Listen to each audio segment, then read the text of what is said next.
जिसमें हमारा जो न्यूक्लियस है और उसमें जो न्यूट्रॉन प्रोटॉन्स हैं, ये जो न्यूट्रॉन्स प्रोटॉन्स हैं, इसमें मान लो प्रोटॉन की संख्या ज्यादा है जरूरत से, या न्यूट्रॉन की संख्या जितनी चाहिए उससे कम है, तो इसमें प्रोटॉन्स की अधिकता है, उसके कारण से भी गड़बड़ है। प्रोटॉन अधिक हो जाएंगे तो भी गड़बड़ है।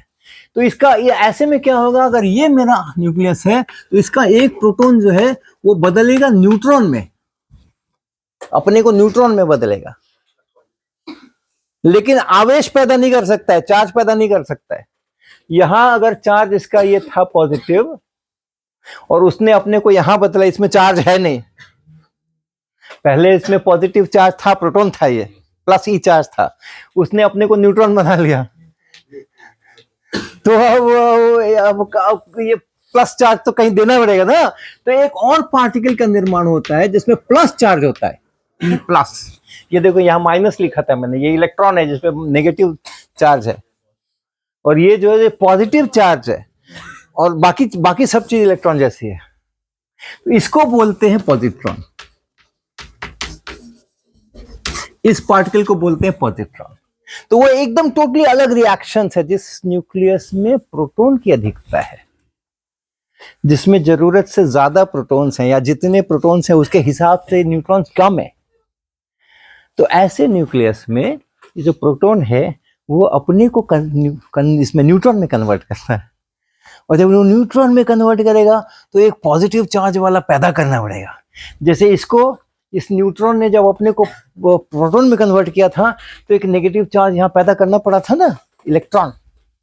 वैसे ही ये अगर अपने को बदल के न्यूट्रॉन बनाएगा तो इसको साथ में एक पॉजिटिव चार्ज वाला पार्टिकल पैदा करना पड़ेगा, जिसको पॉजिट्रॉन कहते हैं, जिसका मास वगैरह बाकी गुण इसी इलेक्ट्रॉन के ही जैसा है, लेकिन उसका केवल चार्ज पॉजिटिव है, तो इसका नाम पॉजिट्रॉन है। ठीक है, तो अभी हम इसकी बात कर रहे हैं। इसका भी लोग एक्सपेरिमेंट करते हैं, पॉजिट्रॉन को भी पकड़ सकते हैं, उसको भी, इसकी भी एनर्जी नाप सकते हैं, वही कहानी इसके साथ भी। तब उन्होंने उसको एक नाम दिया, और वो नाम था न्यूट्रिनो। न्यूट्रिनो, तो इसमें से भी न्यूट्रिनो निकला, उसमें से भी न्यूट्रिनो निकला, लेकिन वो भी एक दूसरे से थोड़े अलग हैं, थोड़े अलग हैं। जैसे ये यहाँ ये निकला है, यहाँ वो निकला है, पॉजिट्रॉन और इलेक्ट्रॉन तो थोड़ा अलग अलग है ना मामला, एक में प्रोटॉन की अधिकता है, एक में न्यूट्रॉन की अधिकता है, तो वो भी अलग अलग हैं। तो इस वाले को जो कहते हैं, इसको कहते हैं न्यूट्रिनो।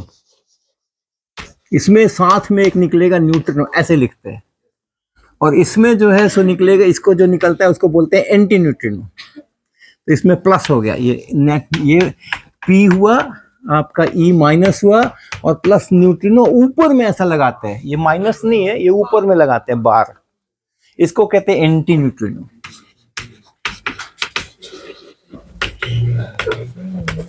ठीक है, तो ये उन्होंने कहा ऐसा कुछ होना चाहिए, ऐसा कुछ होना चाहिए, पता नहीं था, एक्सपेरिमेंट में मिल नहीं रहे थे। फिर बहुत लोगों ने बहुत सारे एक्सपेरिमेंट्स किए और खोजना शुरू किया कि कहाँ है वो पार्टिकल, कौन चोर है, कौन लेके भागता है एनर्जी हमारी। तो बड़े समय के बाद ये चोर पकड़ा गया, लोगों को एक्सपेरिमेंट्स में ये मिला, ये न्यूट्रिनो और एंटी न्यूट्रिनो पार्टिकल्स मिले, लोग ढूंढ पाए, और इतनी मुसीबत इसलिए हुई, इतनी मुसीबत इसलिए हुई कि ये जो पार्टिकल है, ये पार्टिकल एकदम किसी से न प्रभावित होता है, न किसी को प्रभावित करता है। इलेक्ट्रिकली न्यूट्रल तो न्यूट्रॉन भी है, इलेक्ट्रिकली न्यूट्रल तो न्यूट्रॉन भी है, लेकिन न्यूट्रॉन तो थोड़ा भारी भी है ना, तो इसलिए वो इधर उधर जाएगा, किसी से टकराएगा तो उसको धक्का वक्का मार देगा तो पता चल जाएगा कोई आया।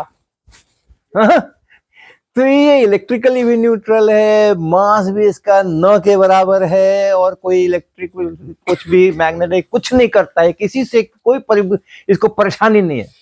तो आपके एटम बैठे होंगे, उसमें इलेक्ट्रॉन्स होंगे, प्रोटॉन्स होंगे, न्यूक्लियस होगा, दूसरा एटम होगा सॉलिड होगा, न्यूट्रॉन आएगा, न इसी एटम से कुछ इसको दिक्कत है, न उस इसे दिक्कत है, न उसको ये वो धक्का देगा, न वो इसको धक्का देगा, कुछ भी नहीं करेगा, न्यूट्रॉन सीधा निकल जाएगा। तो कोई दीवार मोटी से मोटी दीवार आप बना लो सीमेंट की, लोहा हुआ खूब डाल डुल करके, वो न्यूट्रिनो को रोक ही नहीं सकती है, पूरे को ऐसा सीधा पास करेगा। और जो सूरज में रिएक्शंस होते हैं, फ्यूजन के रिएक्शंस होते हैं, तो उसमें भी अच्छा देखो सूरज में क्या है बोलो तो, कौन ज्यादा है, हीलियम की हाइड्रोजन? हाइड्रोजन ज्यादा है ना, ढेर सारा हाइड्रोजन है, और वही हाइड्रोजन का हीलियम कन्वर्ट हो रहा है। अब हाइड्रोजन को देखो जरा, हाइड्रोजन के में क्या होता है, नाभिक में क्या होता है, न्यूक्लियस में अकेला प्रोटॉन होता है ना, अकेला प्रोटॉन होता है ना, और उससे बनना है क्या, हीलियम। हीलियम को क्या चाहिए, हीलियम के नाभिक को क्या चाहिए, अब अगर हीलियम से आप बनाना चाहते, हाइड्रोजन से आप बनाना चाहते हो हीलियम, और इसमें आपके 2 प्रोटॉन्स 2 न्यूट्रॉन्स हैं, टोटल 4 हैं, कहां से आएंगे ये चारों भाई, हाइड्रोजन से बनना है ना, तो 4 हाइड्रोजन तो पहले लेकर के होता है कि 4 तो हो, लेकिन 4 हाइड्रोजन लेके आओगे तो चारों प्रोटॉन प्रोटॉन प्रोटॉन प्रोटॉन मिल जाएंगे, न्यूट्रॉन नहीं है, तो हीलियम कैसे बनेगा,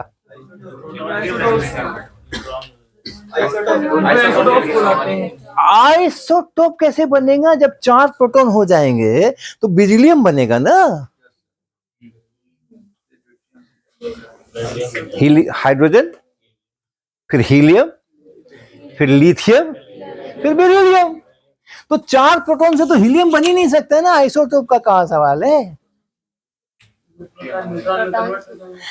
हाँ, तो जिस समय ये कॉम्बिनेशन होता है, उस कॉम्बिनेशन के भी कई स्टेप्स होते हैं, एक बार में नहीं होता है, पहले एक रिएक्शन होता है, फिर दूसरा, तीसरा, अंत में चारों प्रोटॉन मिलकर के एक हीलियम बना देते हैं, चारों प्रोटॉन मिलकर के ये हीलियम बना देते हैं, और हीलियम में 2 ही प्रोटॉन होना चाहिए था और 2 न्यूट्रॉन होना चाहिए था, यहां 4 प्रोटॉन है जो मिलके उसको हीलियम बना रहे हैं, तो क्या हो रहा है, प्रोटॉन न्यूट्रॉन में कन्वर्ट हो रहा है। तो सूरज में हमेशा हमेशा दिन हो या रात, गर्मी हो या बरसात,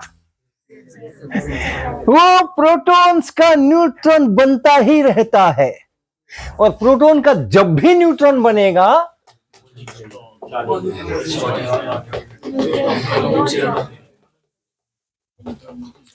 तो अनवरत कंटिन्यूअस 4.5 बिलियन ईयर्स से, 4.5 अरब वर्षों से सूरज बिना एक भी क्षण नागा किए हुए न्यूट्रॉन्स निकाल रहा है, न्यूट्रिनो निकाल रहा है, लगातार प्रोटॉन का न्यूट्रॉन बन रहा है, और साथ में प्रोटॉन का न्यूट्रॉन बन रहा है, साथ में ये पॉजिट्रॉन भी बन रहा है, साथ में न्यूट्रिनो निकल रहा है। और न्यूट्रिनो को तो किसी से मतलब नहीं है, संत व्यक्ति है वो बना, चल पड़ा, किसी से कोई मतलब नहीं है, बगल में कौन है क्या है, चल पड़ा, तो सभी दिशाओं में बना, कोई इधर चला, कोई उधर चला, कोई इधर चल रहा है, अभी भी चल रहा है, निकल रहा है, चल रहा है। कुछ उसमें से धरती की तरफ भी आ जाते हैं, रुख कर लेते हैं, आएंगे ना, सभी तरफ जाना है उनको, जब बना तो कोई इधर गया, कोई इधर गया, कोई कुछ धरती की तरफ भी आ जाते हैं। तो धरती की तरफ अगर आ गए, सोचो ये धरती, और इधर से कोई न्यूट्रिनो आ गया, और यहां पड़ गया धरती के कहीं पे, अब ये क्या करेगा,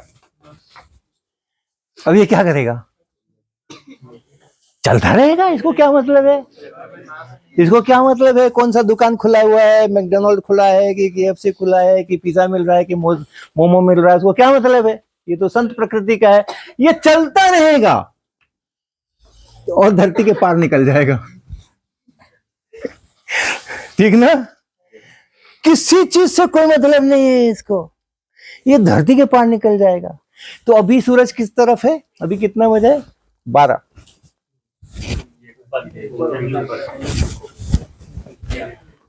क्या रहे न्यूट्रिनो मेरे सिर पे पड़ रहे होंगे, और फिर सिर के अंदर घुस रहे होंगे, और फिर और भी अंदर जा रहे होंगे, और फिर निकल रहे होंगे कहीं से, पैर वैर में से कहीं से निकल रहे होंगे।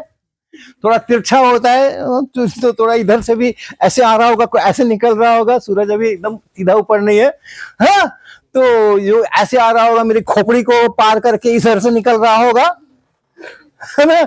जो थोड़ा इधर से आ रहा होगा मेरे पीठ पे पड़ रहा होगा, ये इधर से निकल रहा होगा, घुटने में से निकल रहा होगा। हम सब लोगों के शरीरों में से इस समय न्यूट्रिनो आर पार कर रहे हैं, और ये दीवार से आप बचा नहीं सकते हो अपने को। किसी चीज से अपने को बचा नहीं सकते हो। पूरी धरती क्रॉस कर जाते हैं, पूरी धरती क्रॉस कर जाते हैं 12,800 किलोमीटर बिना इधर उधर किए हुए। तो बहुत मुश्किल है, बहुत थोड़ा बहुत हल्का सा इंटरेक्शन होता है तो उसके लिए बड़ा जाल बिछाना पड़ता है उसको पकड़ने के लिए, लेकिन लोगों ने कर लिया। न्यूट्रिनो को पकड़ लिया।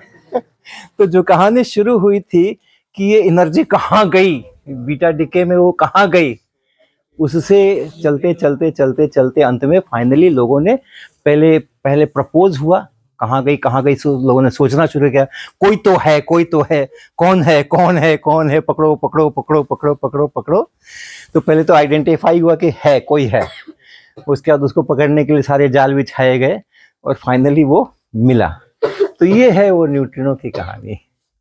How can I see neutrino and anti-neutrino? आप नहीं देखोगे, आप नहीं देखोगे। बहुत बहुत बड़े इतने वो इंस्ट्रूमेंट के लिए क्या होता है ना, इसके भी थोड़ा सा इंटरेक्शन इसका होता है, बहुत वीक है, जबरदस्त वीक है। तो उसके लिए लोग बड़े बड़े टैंक बनाते हैं, उसमें तरह तरह के वो केमिकल्स होते हैं और चीज़ें होती हैं, क्योंकि इसका रिवर्स रिएक्शन भी होता है। देखो, अगर ऐसा रिएक्शन होता है तो ऐसा भी रिएक्शन हो सकता है। हाँ, तो वो न्यूट्रॉन का प्रोटॉन भी बना सकते हैं। तो कभी कभी ऐसा हो सकता है कि कहीं से कुछ आपने एक ऐसा सोर्स रखा है, ये पॉजिट्रॉन बनाना तो मुश्किल नहीं है, पॉजिट्रॉन तो अपना दिखता ही रहता है, जैसे इलेक्ट्रॉन दिखते रहते हैं पॉजिट्रॉन भी दिखता रहता है। हमारी लैब में भी हुआ करता था पॉजिट्रॉन का source, positron is not a difficult. तो उस तरह का चीज रख दोगे तो पॉजिट्रॉन निकलता रहेगा। और अगर ये न्यूट्रिनो आ रहा है और न्यूट्रॉन तो समान है तो न्यूट्रॉन प्रोटॉन तो पड़ा ही है, तो कभी कभी ये सब मिलकर के ये भी बना देते हैं, लेकिन वो कभी कभी ही होता है। इसलिए बहुत सारा वॉल्यूम लेकर के और सब लोग डिटेक्टर विटेक्टर लेकर के और बैठे रहते हैं, उनके यंत्र जो रहते हैं, कि कभी ऐसा कुछ रिएक्शन हो जाए ये पकड़ में आ जाएगा, ये पकड़ेगा, कोई नया प्रोटॉन बन जाए तो पकड़ में आ जाएगा। तो उस तरीके से उसके लिए पूरी रचना की जाती है जिससे न्यूट्रिनो को देखा जाता है। कॉस्मिक एनर्जी क्या होती है? नहीं, कॉस्मिक एनर्जी के तो बहुत अलग अलग किस्म के अर्थ हैं। थोड़े आध्यात्मिक अर्थ भी हैं और थोड़े वो भौतिक अर्थ भी हैं। हम लोग जो है हमें उससे कोई मतलब नहीं है आध्यात्मिक एनर्जी से। हम लोग जो है हम लोग कहेंगे कि कॉस्मोस का मतलब होता है पूरा ब्रह्मांड। तो जितना हमने एक्सप्लोर किया, जहाँ हम रह रहे हैं, अपनी धरती है, अपना प्लैनेट है, उसके आगे भी बहुत बड़ा ब्रह्मांड है। तो उसमें बहुत तरह तरह की एनर्जीज हैं, तरह तरह के पार्टिकल्स इधर उधर घूम रहे हैं, तरह तरह के रेडिएशंस इधर उधर घूम रहे हैं। तो वो सब मिलके हम कहेंगे कि ये कॉस्मिक एनर्जी हमारे लिए इतनी, ठीक है। अर्थ के अंदर एनर्जी